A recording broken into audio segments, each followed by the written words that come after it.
Olá, estamos de volta no Fala Mulher, esperando que as mulheres falem. Hoje estamos com duas mulheres especiais e espetaculares, num tema que nós vamos dar início a vários ciclos sobre parentalidade positiva. Eu sou Audrey Braga, educadora física, médica pediatra e psiquiatra, atendo preferencialmente crianças e adolescentes. Portanto, esse é um tema que me interessa e muito. E interessa a todos que veem na infância e na adolescência uma fase do desenvolvimento humano fundamental para a construção de uma sociedade que entendemos como justa. E por que parentalidade positiva? Esse é um termo que tem sido usado, mas ainda talvez um pouco nem tão compreendida, mas que é um sistema de educação, vamos chamar assim, ou uma metodologia de educação que envolve alguns preceitos muito básicos, ou que deveriam ser básicos, mas que, ao longo da história da criança no mundo, esses preceitos ainda hoje não estão bem compreendidos e estabelecidos, que é o respeito mútuo, o desenvolvimento da empatia e uma boa vinculação entre as figuras que exercem a parentalidade, que são o pai e que são a mãe. Então, hoje conosco temos novamente, é claro, Davina Castro. Olá. E aí, para isso, eu vou passar a palavra a ela. Olá, muito prazer estar aqui, como sempre, muita alegria, novamente com Ana Paula Chaves, novamente com Natália Vieira, já são prata da casa. Muito feliz, esse tema ele veio bem combinando, né, com esse tempo, e é isso que a gente quer falar de temas que estão borbulhando aí fora, e esse é o espaço, né, da gente falar. Eu creio que o adolescente, ele vai vivendo as suas experiências, vai vivendo os desafios. Eu sempre falo, na minha casa, por exemplo, eu falo, bem-vindo ao mundo real. Você sai da fase de criança e vai para a fase do adolescente. E aí já começam os desafios, que até então os pais vão segurando a vida da criança. Quando ele vira adolescente, ele mesmo vai experimentando de algumas coisas que só ele que tem que viver. Os pais ficam ali, mas as experiências são deles. Aí eu falo para eles, bem-vindo ao mundo real, de frustrações, de conquistas, só que eu entendo que essas frustrações, essas conquistas, trazem desafios. E esses desafios... E por isso o tema, que para variar eu não trouxe, que é parentalidade positiva em tempos de violência entre os adolescentes. Exatamente. Então, eles vão criando eles vão lidando com esses próprios desafios entre eles. Dependendo das experiências que eles têm, podem vir ao extremo da violência, que é o que a gente tem visto, a exposição à violência. É isso que a gente quer tratar, é isso que a gente quer conversar, é isso que a gente tem visto. Então, vamos trazer aqui para discussão. Se apresente, Natália. Oi, eu de novo. E eu amo, pode me convidar sempre, gente. Mas eu fico sempre muito honrada de estar aqui com vocês, de novo, com a Ana Paula. É muito bom a gente ter essa oportunidade, né? E quando a gente fala de criança e adolescente, é um tema muito caro para mim, né? Enquanto mãe, enquanto cidadã, enquanto assistente social, enquanto conselheira tutelar, né? Que é a minha função. Enquanto uma sonhadora, né? De que é possível a gente construir um mundo mais justo, mais igualitário e menos violento, né? Porque quando a gente vê os adolescentes, eles estão reproduzindo o que a gente está falando para eles que é sociedade, né? Quando a gente vê esses níveis altos de violência, de bullying, né? De violência psicológica, violência na perspectiva como um todo, né? Em todas as suas tipificações. Então, é muito importante. Eu sempre gosto de ressaltar esse formato, né, do podcast. Eu acho o podcast muito simbólico, assim, porque é esse formato, eu te enxergo, eu te enxergo, e tenho aqui a oportunidade de voz, né? Então, quando a gente fala de criança, e principalmente adolescente, é isso, é dar voz, é dar visibilidade, né?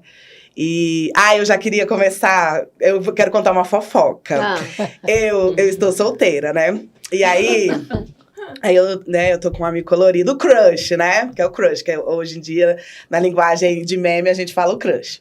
Aí a gente tava tendo uma DR. E aí eu tava falando pra ele assim, que pra mim era importante ter uma relação com palavras de afirmação, com demonstrações de afeto, porque ele é mais prático, assim, sabe? Tipo, tá tudo bem. Gente, mas não pode falar, tipo, fofinho, né? Essas coisas.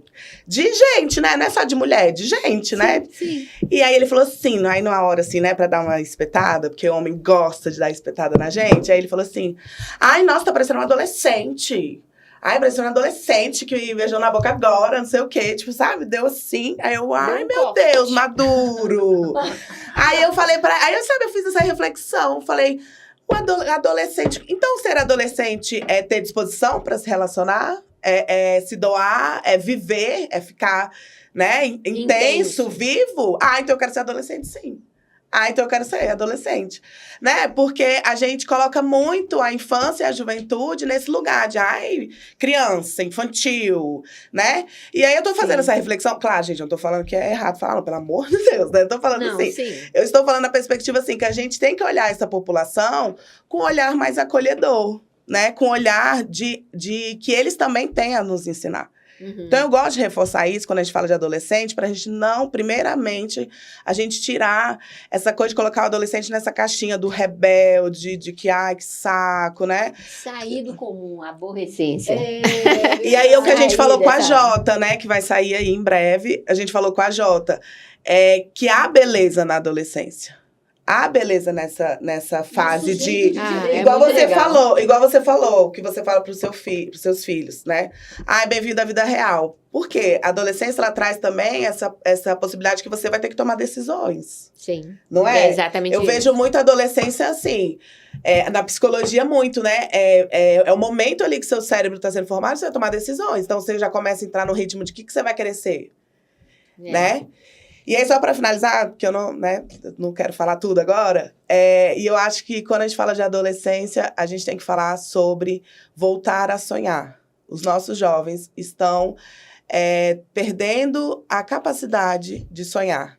Seja sonhar dormindo, porque estão dormindo cada vez mais pouco, e isso é problemático, e de sonhar mesmo, de se ver, né, no futuro. E esse sonho impactar em projeto de vida, né? E essa é uma das questões, projeto de vida, sonhar, ter planos futuros, é uma condição é uma perspectiva, é um viés de perspectiva de prevenção de violência, exatamente, qualquer que seja ela. Vai impactar na prevenção. Ana, fala, e você?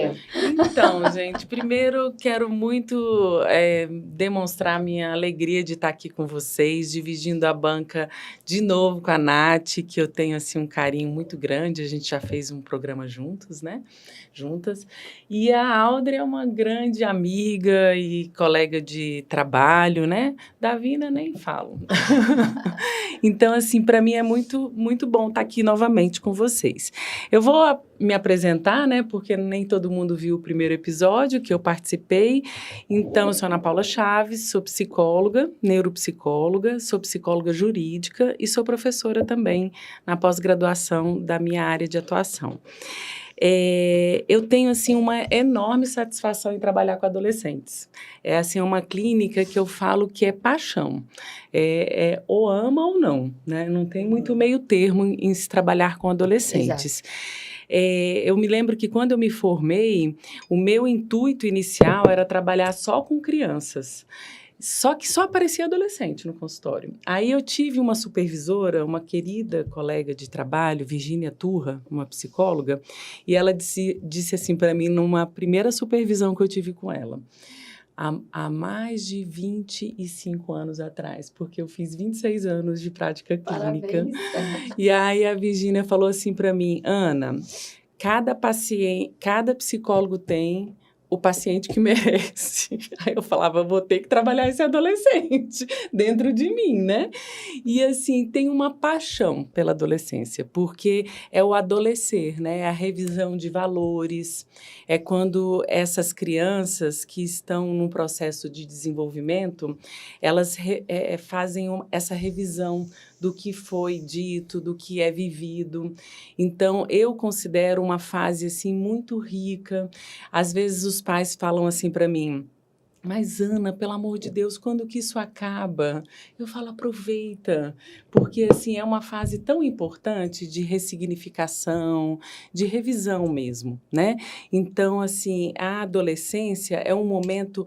Tem uma autora chamada Aberasturi, ela tem um livro chamado A Síndrome da Adolescência Normal, e é um livro que fala exatamente de todos os sinais e sintomas, né, da adolescência.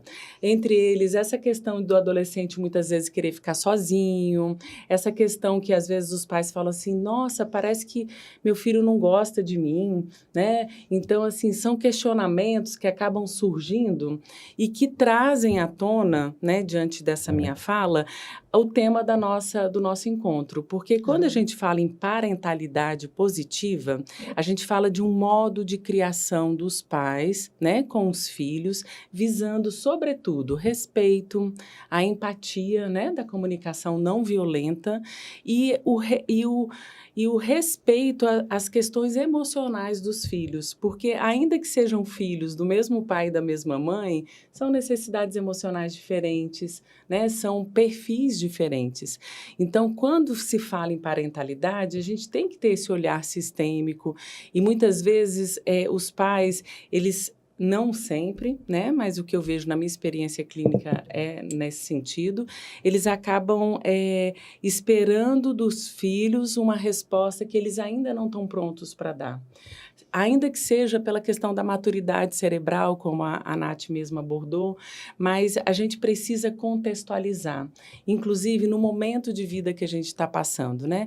Existem influências hoje que não existiam na minha época, por exemplo, de adolescente. As redes sociais é uma questão, né? Então, trabalhar a educação para pais é ser modelo assertivo de comportamento, porque pai e mãe é modelo de vida, né? É modelo de comportamento. E a gente até fala que modelo é muito forte, porque ele arrasta os filhos, né? Então, essa história de dizer faça o que eu falo, mas não faça o que eu faço, não cola com a educação de filhos. Né? De jeito nenhum. A gente sempre tem falado, já falamos algumas vezes, que as crianças aprendem por informação e as crianças aprendem por observação.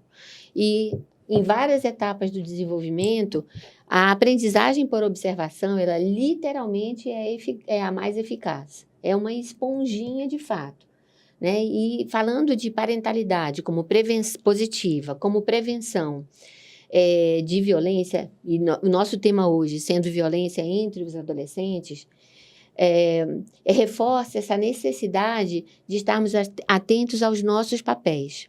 Então, eu violento com meu marido, com a minha esposa, com o meu companheiro, com a minha companheira, e qualquer que seja o modelo de família, e esperar que depois eu peça desculpa, que eu seja gentil ou minimamente carinhoso com meu filho, apague aquele episódio que foi vivenciado, que foi sofrido para todos, é um mero engano. Então, o exemplo que é a coesão familiar, que é a coesão... eu vou usar um termo que eu não quero ser mal interpretada, ou mal interpretada, mal, né? Mal interpretada, Sim, mal, né? Que eu não quero ser... Eita, português aqui ficou ruim. Mal interpretada. Mas, assim, precisa existir uma hierarquia saudável, tá? Num contexto familiar, onde essa hierarquia saudável não é que um mande mais que o outro, não é disso que a gente está falando, mas é uma hierarquia saudável onde os papéis são respeitados. E aí isso traz à tona uma coisa que a gente não pode esquecer, gente, a história da criança. E aí vem o que a Ana Paula acabou de falar, o impacto do contexto social no desenvolvimento infantil. Então, ao longo do tempo, nós já tivemos crianças que nasciam e iam para o mundo, sem nenhum impacto do cuidado parental. Já tivemos crianças que foram tratadas, então, mini adultos, vamos para o mercado de trabalho. Temos ainda isso, infelizmente, né? No mundo inteiro, a gente ainda tem criança largada no mercado de trabalho e privada de toda e qualquer condição do que é ser criança. E nós estamos voltando a adultalizar, é essa palavra? Crianças novamente. Como dessa vez? Através das mídias. Né? As mídias estão com as músicas, com as danças, com os interesses que são abordados e trazidos. Até a Estamos maquiagem, né, Audrey? maquiagem, de uma forma geral. A Roupa, vaidade, né? O estímulo a isso, os relacionamentos, a namorinho entre colegas. Então, nós estamos voltando com toda a informação que a gente tem sobre o cérebro infantil, sobre as relações, sobre o que é mais saudável a partir de um conhecimento científico. Nós estamos permitindo que isso aconteça com as nossas crianças novamente. Eu acho, Audrey, que isso também é o consumismo, né? É o consumismo Sim, que coloca... que permite isso. Né? E aí você vê como é adoecedor o consumismo quando ele tem contato com a criança e com o adolescente, né? Porque ele coloca que o mundo é para ontem, né? Você tem que consumir, consumir, consumir. Eu gosto de falar que a parentalidade positiva é um convite a gente, enquanto sociedade mesmo, criar, experimentar uma outra forma de criar seres humanos, né? E aí, porque a gente já experimentou, enquanto sociedade, criar seres humanos na base do medo. Eu falo muito isso para os pais que eu atendo no Conselho Tutelar. Você quer ter o seu filho com medo de você ou com respeito? Ah, com respeito. Mas aí são dois caminhos diferentes, né? Para você alcançar e construir essa trajetória de respeito, você também precisa respeitar. Sim. É uma lógica, né? Plantou chuchu, não tem como colher batata, né? Sim. Eu falo muito isso para os pais. O grito, o afrontamento, a violência psicológica, ela não tem como produzir bons frutos. A gente Exatamente. só consegue. E aí é importante a gente dizer que essa nova forma de construir seres humanos, ela é importante, ela é urgente, que virou até uma lei, né, que eu trouxe, a Lei 14.826, de 20 de março de 2024, que ela institui a parentalidade positiva e o direito a brincar como estratégias para a prevenção à violência. Então, aqui a gente está falando, porque assim, eu gosto de falar, não é porque a gente tira as coisas da cabeça, né? Tem evidências científicas. Quais são as evidências científicas? Uma criança que ela tem a primeira infância marcada por violência, ela pode desenvolver diversas doenças físicas e emocionais para sempre. Está bem documentado. Né? Então, assim, é importante a gente trazer esses dados, porque às vezes a palavra fica famosa, assim, né? Fica uma palavra da moda. E parece que a gente não pode esvaziar essa palavra, entendeu? Ela tem todo um embasamento robusto. Ou achar que ela é esgotada, que ela se esgota, porque né? a parentalidade violenta, ela gera, a gente já tem estudos, evidências que ela gera um caos social. Sim. Ela nos leva ao precipício civilizatório. Né? E aí, assim, efeito cascata. E aí eu acho que é importante a gente estar falando sobre isso e replicando, porque você vê, você tem uma legislação. Ela existe, ok. Mas aí você precisa estar conversando, falando e psicoeducando. Sem isso, uma legislação, ela serve para quê? Para ser aplicada em quê? Né? Ela dá direitos a um ser pequeno, de perna curta, como eu sempre brinquei, que são meus pacientes iniciais, mas eu preciso dar condições de fazer quem é de direito, um pai, uma mãe, um cuidador e uma cuidadora, exercer esse papel de uma forma adequada. E aí eu penso que talvez a gente pudesse estar falando de estatística, se vocês tiverem alguma coisa sobre isso. Um de dado... estatística sobre violência Sim. entre adolescentes, que é algo que tem nos preocupado, nós enquanto clínicas, tem nos preocupado bastante. É por isso que a gente trouxe esse tema. Uma observação que eu acho interessante a gente fazer, até antes de entrar na estatística propriamente, Audrey e Davina e Nath, quando a gente fala de modelo, né, de educação parental, né, da parentalidade positiva, a gente fala muito de um traço que o ser humano tem, né, que chama compassividade, né? A compaixão, ela está diretamente relacionada a uma comunicação empática, que é a base do respeito e o que pode estar desenvolvendo um bom eixo de estrutura para uma criança em formação. Né? Então, quando a gente fala de comunicação empática, é sobretudo a gente reconhecer a emoção do outro. É reconhecer que o outro não quer conversar naquele momento. É reconhecer que o outro está triste, por algum motivo que seja. Ainda que esse motivo não seja um motivo que, para nós adultos, seja muito, nossa, uau, que motivo.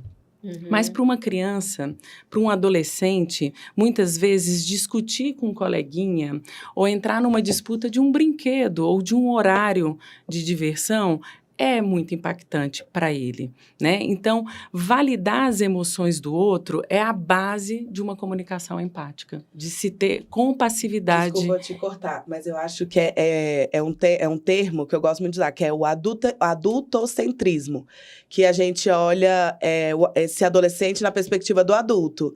Tipo assim, nossa, uma briga com um colega, ai, grandes coisas. Só que no mundo do adolescente faz sentido, como se uma briga lá no seu consultório com uma colega vai te doer, vai te, às vezes, tirar o sono, te incomodar. Claro. A gente, entendeu? A gente tem que ver o adolescente realmente como sujeito de direito, que a vivência dele impacta igual a gente. Ele é gente, né? É uma só que é pequeno, né? Uma pessoa pequena. E os pais, como assim, orientadores, vamos dizer, né? Dessa maneira, e a rede maior de apoio deve ser a família, né? Vamos pensar nesse sentido. Minimamente, a gente tem que esperar esse comportamento dos pais, né?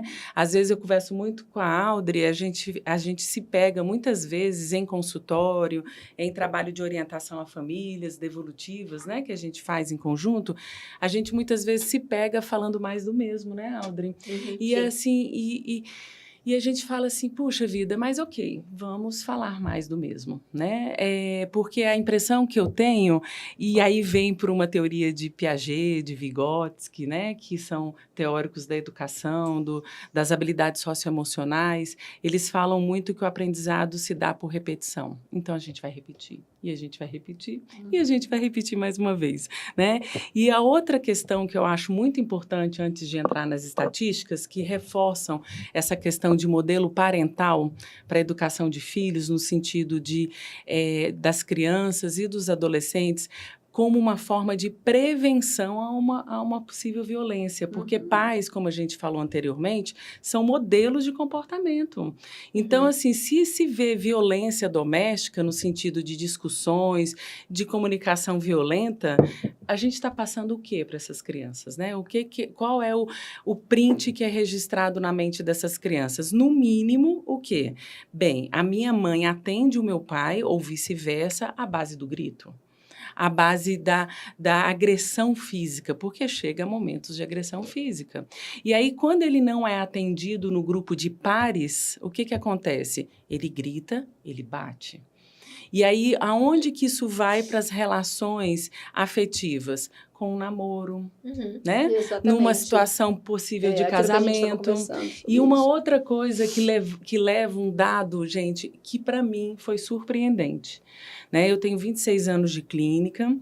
Eu sempre tive essa abordagem com adolescentes, crianças e adolescentes, mas fiz uma pesquisa mais cuidadosa para trazer esses dados para a gente e percebi que existe uma violência no adolescente no início da vida sexual. Como se fosse assim, se você não se entregar para mim, se você não quiser ser a minha namorada com intimidade, né, com o início da vida sexual, eu vou te agredir, eu vou espalhar para você eu vou espalhar nas mídias sociais que você é uma pessoa que não presta. Quer dizer, olha só que gravidade que o modelo de parentalidade pode estar gerando. Não estou dizendo que 100% dos casos vem disso, mas existe uma estatística alta, eu trouxe aqui para mostrar para vocês, sobre isso. Deixa eu só fazer uma observação também. A gente tem um agravante nessa história, que é o acesso à pornografia. O acesso precoce à pornografia, isso foi trazido até muito interessante, de uma forma bem pontual, bem específica pela colega Fernanda Jota, que é o que eu aprendo como modelo de normalidade numa atividade sexual.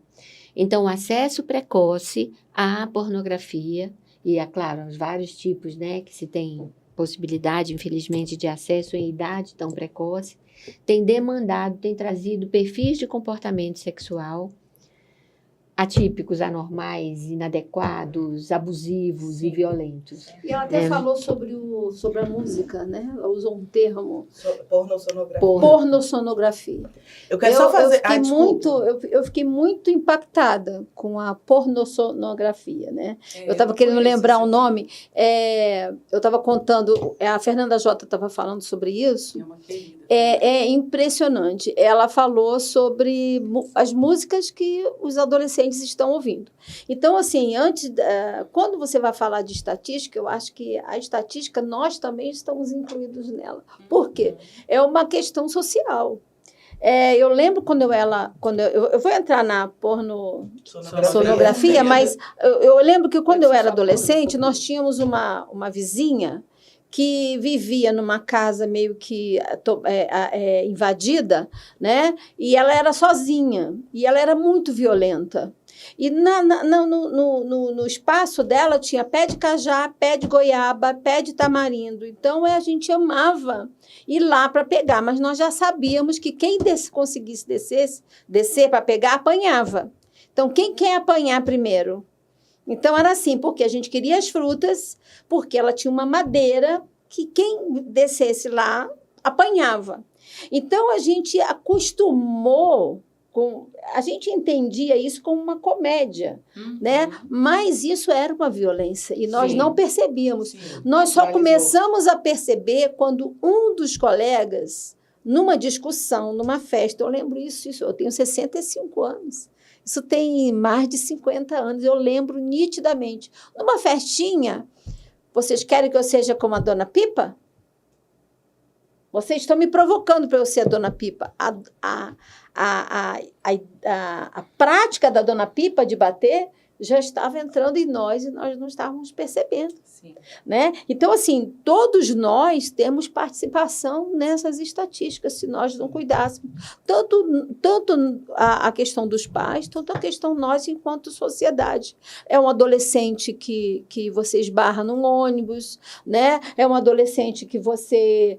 Por exemplo, tinha um adolescente ontem, o metrô, eu peguei o metrô, tinha 3 adolescentes vindo da escola fechando a porta, encostado na porta. A porta abriu, eu não podia entrar, porque eles estavam na frente. Por favor, vocês podem passar?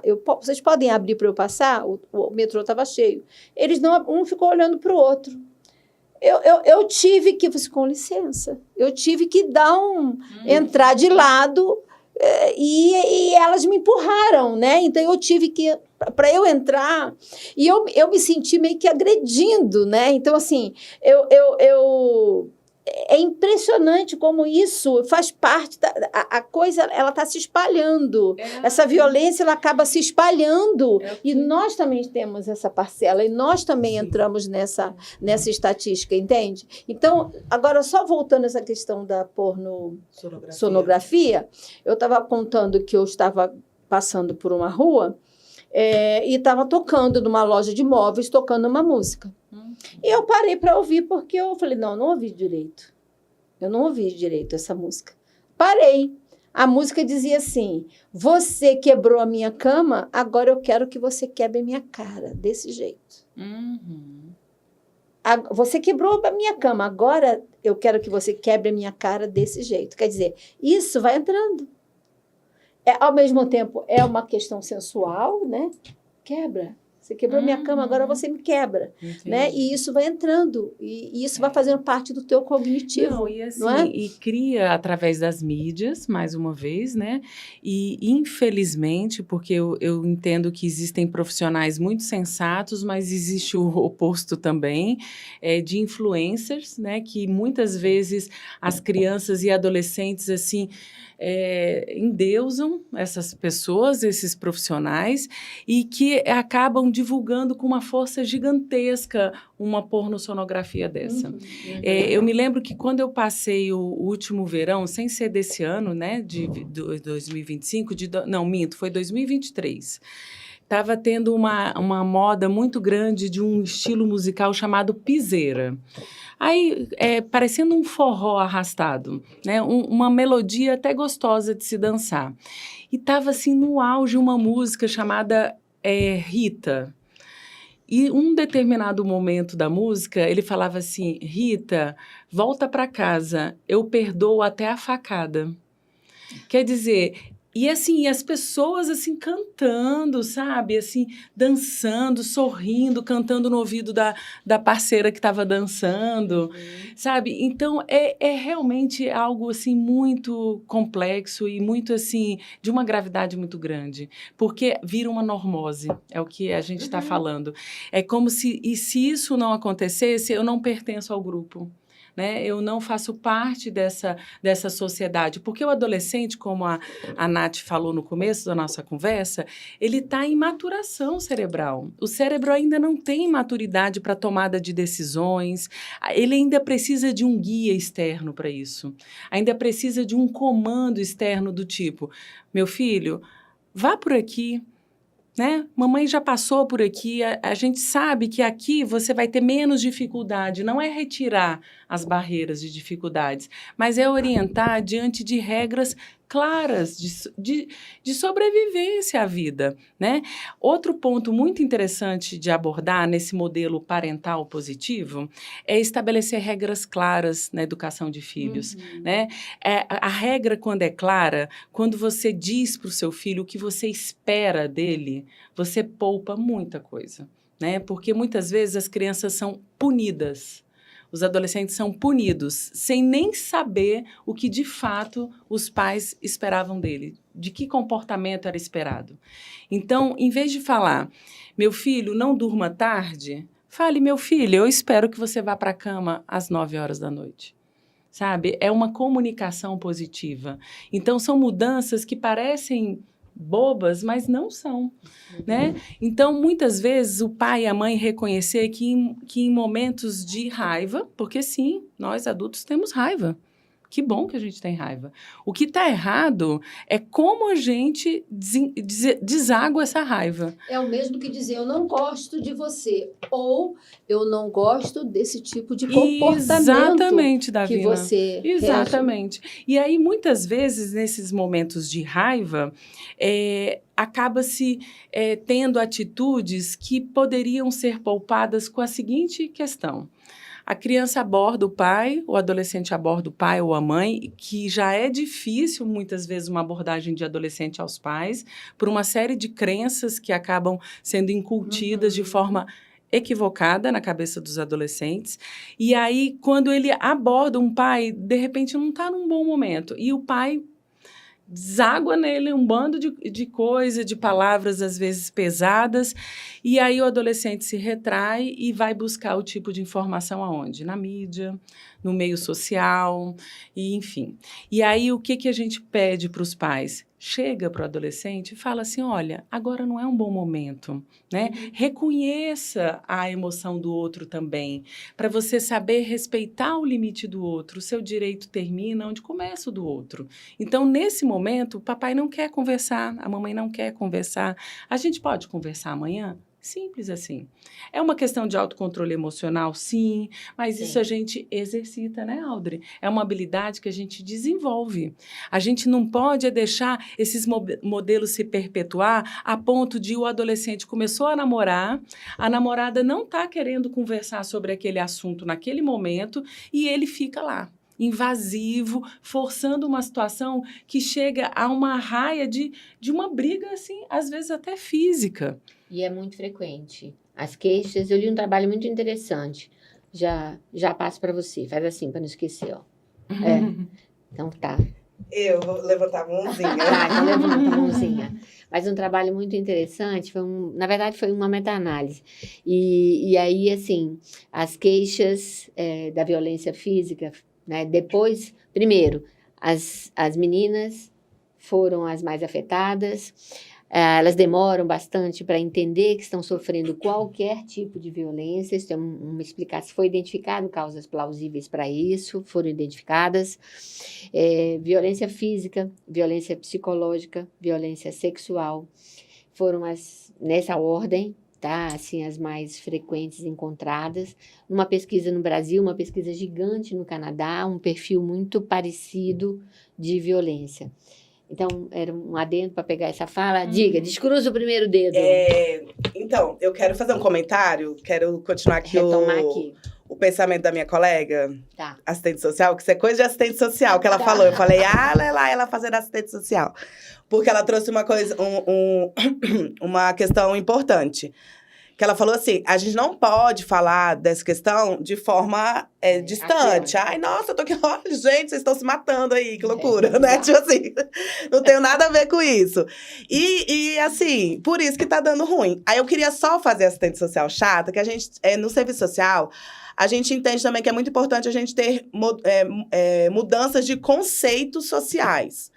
Né? Conceitos sociais, porque esses conceitos sociais, eles produzem cultura, né? A cultura. Então, queria trocar o termo aqui, fazer uma correção, provocação, da gente trocar o modelo de parentalidade positiva ou modelo de criação por referência. Explico. Por quê? Modelo, quando você vê modelo, você vê uma padronização. E isso vai impactar numa coisa que é muito importante para a gente, enquanto defensora de direitos de criança e adolescente, que é a autonomia, que é se enxergar sujeito de direito dentro dessa sociedade. Falei que eu ia fazer assistente social. Entendeu? Então, por isso que conceitos são importantes, porque é igual vocês falaram, a repetição. Então, você escuta. E por que a referência é importante? Porque modelo... muito, a gente coloca muito assim, você é o pai, você ensina, parece né? Um quadradinho, né? Você é o pai, você ensina. A gente fecha muito essa responsabilidade para quem tem que ser modelo.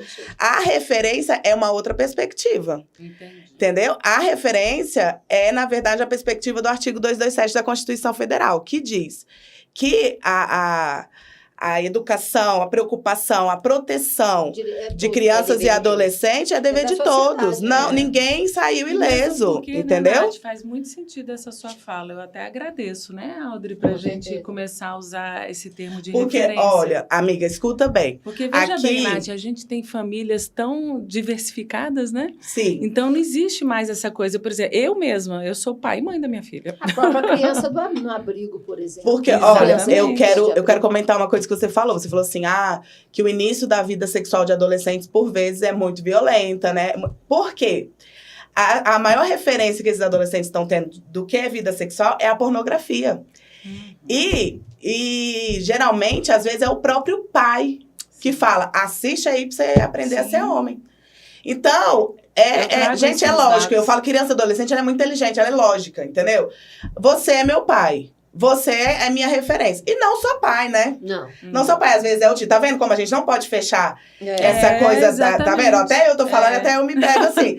E às vezes é o tio, é o primo. Às vezes o é irmão uma mais referência. É o moço da padaria. Às vezes é o moço da padaria. Entendeu? Irmão mais velho, às vezes, o menino ali, o pai e a mãe nem brigam. Nem tem violência doméstica. Às vezes eles vivem, brigam, né? Tem uma relação. Mas ele vai ali na comunidade ali dele, um amigo do pai, não sei o quê. Mulher tem que ser isso, mulher tem que ser aquilo. Qual é a referência? É a questão né? dos influencers. É aí que eu falo, mais uma vez, a importância da gente ver esse sujeito, esse ser humano biopsicossocial. Sim. Porque tudo constrói esse ser humano. E nós, enquanto sociedade, estamos também dizendo para ele o que é sociedade, como ele tem o jogo, as regras do jogo, entendeu? A gente está falando para eles. Se inclui nessa. E eu acho que, a grosso modo, a parentalidade positiva é assim: falhamos, essas regras não dão certo, entendeu? A gente precisa recalcular a rota. Porque eu falo muito assim, porque às vezes eu gosto de falar o português do povo, né, com meus atendimentos. Eu falo, mãe, as coisas não resolveram, você já deu cacete nele, você já tentou resolver no cacete e não deu certo. Tem que dialogar. Ai, mas é chato, minha irmã, é chato, mas a gente tem que dar essa oportunidade desse ser humano se reconhecer gente. Porque o que a gente vê nessa criação arcaica e violenta é uma criação que ela te prende, ela te oprime, você tem que ser esse modelo, desse jeito, eu falo, você cala a boca, você me obedece, é a liderança de cima para baixo, Vertical. né? Vertical. Eu falo, você cala a boca, você não questiona. Na realidade, o pai se protege, né? O pai ele quer se proteger, então E ele ainda faz é aquela isso. coisa assim, mas você faz tal coisa. Não faça o que eu falo. Não faça o que eu faço. Autoritarismo, né? Então é isso, era a minha contribuição. Ontem Obrigada, amiga, que eu tava engasgada, eu queria falar. Essa semana eu assisti um filme muito interessante. O nome do filme, O Som da Esperança. Já assisti. É de uma Muito lindo. cidade no Texas, é baseado em fatos reais. De uma igreja protestante que decidiu adotar crianças com idades de 5 anos em diante, 4 anos em diante. E crianças que vieram de um histórico de violência, né? Crianças daquelas que... Aí eles falavam, a gente quer as crianças que ninguém quer, né? E aí foi muito interessante porque eles se ajudaram. Para você ver como a questão da referência da parentalidade positiva foi unânime. Eles se uniram. Então, chegou um momento que muitos queriam desistir, porque os jovens, as crianças e os adolescentes, eles não estavam acostumados com aquele modelo de afeto, com aquele modelo de escuta. Sim. E eles se recusavam, e aí eles se rebelaram. E alguns pais, eu creio que foi a lei americana, diferente da nossa, eles devolveriam. Então, tinha um caso que era muito crítico e a assistente social falou assim, devolva essa menina, porque se você ficar com ela, vai trazer uma referência negativa para os outros, né? Ela vai contaminar os outros todos serão. Aí a família que adotou falou assim, não, ao contrário, se nós devolvermos essa menina, será para eles um caminho, tipo, se ela devolveu, nós vamos devolver. Então, eles resolveram, elas foram contra a legislação deles lá, da organização deles lá, e aí eles não devolveram a criança, ficaram com ela, com a adolescente. E eles se autoajudaram, eles se reuniam para ajudar as famílias uns aos outros como lidar com os conflitos das crianças. E o filme é muito lindo, fala muito sobre isso.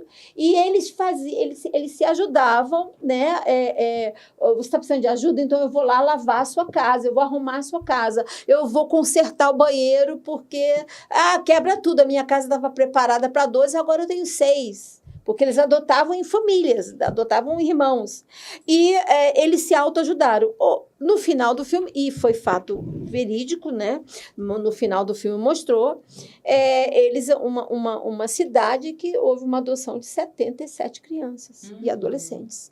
E no final, em dados reais. Né? E no final, o líder, que era o pastor da igreja, falou, eu estou falando igreja, mas poderia ser um outro tipo de instituição. Mas eu achei muito interessante que ele ligou para a assistente social e falou, nós queremos mais crianças, nós temos mais famílias que querem. Aí a assistente social falou, nós não temos mais crianças no raio de 180 quilômetros. Então, assim, mas por quê? Houve um entendimento da referência e da criação. Eles se reuniam para uns ajudarem aos outros. É o que a gente da psicologia fala muito da ressignificação. Exatamente. Então, assim, eu trouxe porque foi uma questão da sociedade em si, né? Porque toda a sociedade se mobilizou. Até quem não adotou ajudou aqueles que adotaram. Não, eu conserto a sua casa. Mas o vazamento, porque o cano só atendia a 3 pessoas, agora eu tenho 8 pessoas na casa. Não, eu vou consertar gratuitamente. Então, assim, todo esse impacto gerou um impacto em toda uma comunidade. E eu acho que é esse conceito que a gente traz. E quando fala de estatística, eu acho que a gente tem que se ver nessa estatística.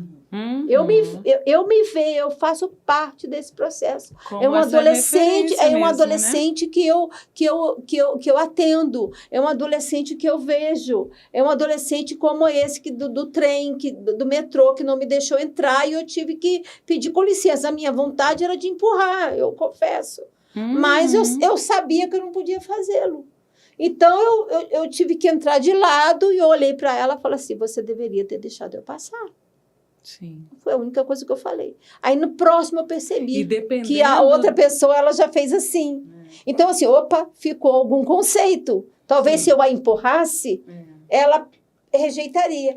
Na próxima parada, ela já fez assim. É porque tá em Aí looping, entrou. né? É violência Então, gerando exatamente violência, violência gerando violência, Igual né? gentileza gera gentileza. Fala um pouco da estatística, só para a gente ter uma... Então, essa violência... Eu vou dar uma lida aqui, pessoal, porque a memória não está tão boa. Não, e depois dado estatístico não tem nenhuma utilidade da gente gravar de fato. Né? A violência entre adolescentes está muito alta. Então, veja, violência entre adolescentes, do que a gente está se referindo, é entre os pares e entre parceiros íntimos, tá? Namorado, Isso. namorada, Isso, tá? exatamente. Violência entre parceiros íntimos, tá bom? Entre adolescentes... A estatística, na verdade, Audrey, ela está pegando não só adolescentes, mas crianças, mas basicamente adolescentes, Ok. porque tem a ver com essa questão de relacionamento entre adolescentes, né? Relacionamentos de cunho afetivo. É uma questão muito preocupante, né? A prevalência de violência no namoro em adolescentes está de 38% dos adolescentes Grande, né? já vivenciaram algum tipo de violência em relações afetivas ou sexuais.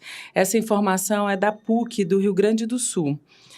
É uma pesquisa, né? Um adolescente violento pode gerar um adulto violento? É uma pergunta. Sim. Sim. Sim. Sim. Sim. Sem Que aí nenhuma a gente tá E vendo uma aumento relação de feminicídio, violenta, né? Sim. e uma relação violenta A de um gente tá adolescente tem uma diferença dessa relação com a relação violenta entre adultos. Um adolescente, ele pode ser a vítima e ele pode ser o perpetrador da violência numa mesma relação. Como punição. Numa mesma relação, com uma mesma pessoa. inclusive. Exatamente, Audrey. 24% das adolescentes em relacionamentos íntimos sofrerão violência física ou sexual por parte do parceiro até os 20 anos Das de idade. meninas. Isso é do portal do Globo.com. 19,9% dos adolescentes relataram perpetrar violência física contra seus parceiros, enquanto 82,8% admitiram cometer violência psicológica. Veja. E a violência psicológica, que é o abuso, né, psicológico, é o mais difícil da gente conseguir aplacar e da gente conseguir minimamente observar, porque é uma coisa tão assim, Velada, sombria, né? tão velada. Velada. É igual, eu faço uma comparação, igual o bullying do ensino médio.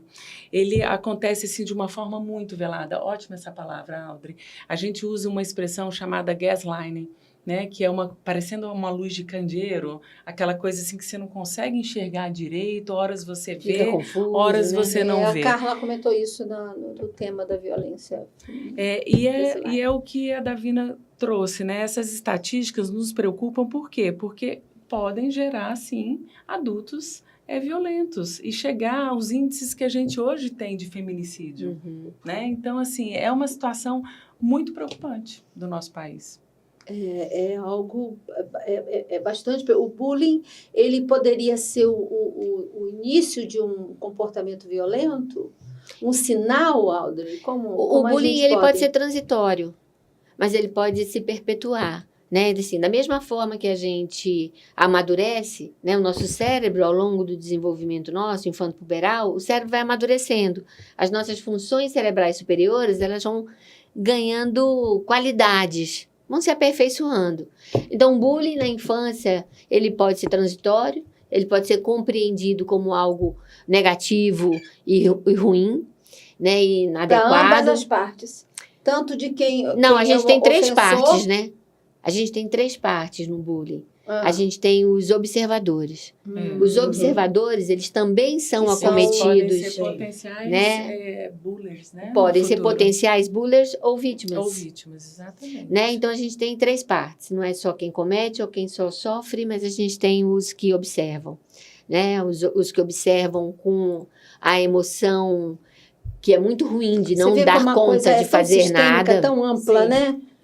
E É a questão sistêmica mesmo. a questão do respeito, que é uma peça fundamental na parentalidade, é positiva. Na convivência. Na né? convivência.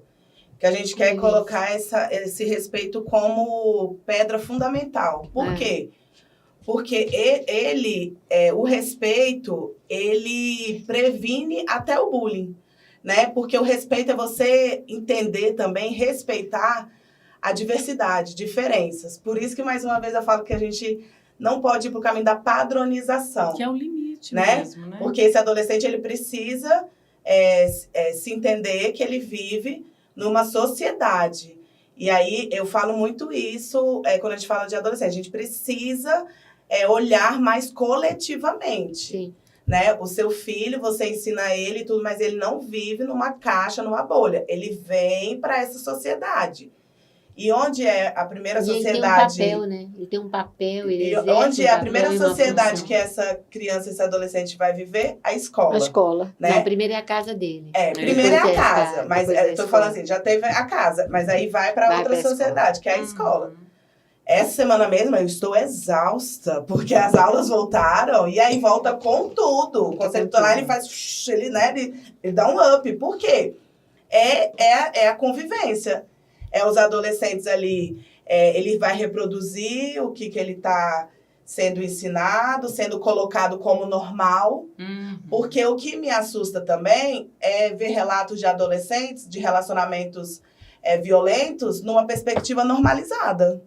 Sim, Entende? é exatamente o que a gente Então, tá assim, é discutindo. perigoso, né? Sim. Uma fase tão delicada, uma fase de que você está terminando ali a sua construção de sistema nervoso, várias questões. Você está caminhando para integrar essa sociedade e você normaliza, você não consegue nem identificar Sim, que aquilo é um comportamento problemático, exatamente. né? Então, só para terminar, mais uma vez, quando a gente fala de criança e adolescente, gente, parem com isso, de falar, é o futuro, é o futuro. Não é o futuro, é o agora, é o presente. Se a gente não se ligar nisso, a gente não vai conseguir ter uma colheita.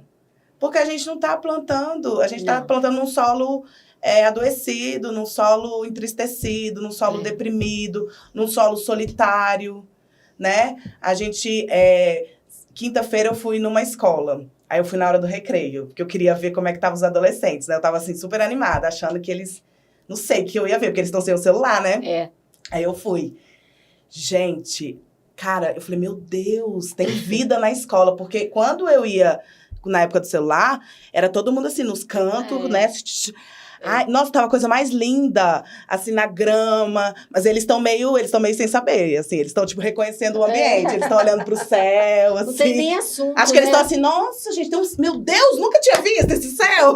Essa é a ideia, a hora ideal que eu penso, né, que eu imagino, para os projetos de psicoeducação, para os relacionamentos saudáveis, para a educação sexual, para as questões acadêmicas propriamente dito. Essa é a hora. Sim. Né, para os projetos de vida, para planos futuros, para discutir sobre carreira. Essa é a hora perfeita. Isso, e aí eu queria me dirigir a quem nos escuta, nos vê, que a gente é chique, né? A gente é vista e ouvida e poder. Estamos até no Spotify, né? Ai, babado. Então, eu queria falar para quem está nos vendo que você, meu querido, minha querida, você faz parte disso também. A gente não pode ver como algo assim, eu não sou mãe, eu não sou pai, meus filhos já estão grandes, não mexo mais com isso. Não, você é um agente de transformação, né? Aí você vai ter que entender aí com você mesmo qual é essa transformação que você quer no mundo. É avançar, andar para frente, ou a gente decair, falir de uma vez, né? Miseravelmente, né? Então, fica aí essa questão, essa provocação e esse convite para você construir um mundo melhor junto com a gente. Isso aí, a fala da Natália, a fala da Ana Paula como Nós despedida. estamos finalizando, né? O que eu gostaria de deixar registrado é que, assim, contem com a rede de apoio, né? Nós estamos aqui não só para divulgar todo esse conhecimento e prática nossa, mas para, sobretudo, ajudar a todos vocês, né? Não se acanhem em pedir ajuda, é uma ajuda de um conselho, é uma ajuda na assistência social, na área médica, na área da psicologia. A ideia é mostrar que vocês não estão sozinhos, que às vezes a NAU perde um pouco o prumo, mas a gente consegue pegar ela de volta. Nós temos também aqui o Adolescentro, né, que é um centro de referência muito importante aqui em Brasília, e eu acho que vale como uma grande rede de apoio, né, Adolescentro. Podem procurar na internet, tem uma abertura muito importante, uma agenda muito importante de trabalho com adolescentes. A Fernanda Jota falou um pouco sobre isso também. Nós, pela nossa experiência de trabalho, é um ponto de rede muito importante, né, Ana Paula? Com certeza. E como cidadã, queria fazer que cidadã é assistente social, que assistente social também briga. Nós precisamos cobrar os nossos governantes o aumento dessa rede de proteção e de saúde mental para crianças e adolescentes. O DF, infelizmente, é a pior federação no sistema, em aparelhos públicos da saúde mental, principalmente para crianças e adolescentes. Para vocês terem ideia, nós temos 2 CAPS-I para o DF em torno. Isso, assim, gente, é impossível. Humanamente falando, é impossível. Então, tá só apagando incêndio. Entendeu? Então, eu deixo aqui também esse chamado para que a gente se envolva com a pauta da infância e juventude, também na perspectiva de ser um fiscalizador e cobrar, de fato, que crianças e adolescentes sejam prioridade absoluta também na hora, né, do orçamento, na hora das políticas públicas que sejam lembradas. Exatamente. Então, a gente quer finalizar, vamos e precisamos finalizar, né, com a fala das nossas colegas, trazendo que, sem peso, mas trazendo essas reflexões que foram feitas para instigar, para estimular qualidade das relações interpessoais e afetivas, especialmente entre os meninos, entre os nossos meninos, que são os nossos adolescentes. Eu queria finalizar com algo que me chama muita atenção, é cuidar de nós, né, cuidadores. Eu acho que nós precisamos cuidar de nós. Muitas das vezes nós transmitimos para os filhos, ou para os adolescentes, ou para a nossa rede, ou para os nossos em volta, né, aquilo que nós estamos fazendo conosco. Então, nós também precisamos de cuidado, né? Os pais precisam de cuidado, né? Então, a minha palavra agora, finalizando, é para os pais, para os avós, para os tios, para nós, enquanto sociedade, cuidemos da nossa saúde mental, para que a gente possa refletir afeto, para que a gente possa refletir carinho, possa refletir compreensão, compassividade, uma palavra que a Ana Paula falou que é compassividade. Ela usou um termo, e me perdoe, eu não estou lembrando agora. Compaixão, né? Eu acho que nós precisamos disso também. Então, cuide de você, cuide da sua saúde mental, porque isso pode estar refletindo na sua parentalidade positiva, né? Na forma com que você está educando seus filhos. Eu estou trazendo isso também para mim, né? Então, eu finalizo a minha fala aqui com essa questão. Ok. Obrigada, meninas. Muito bom. Até muito o próximo.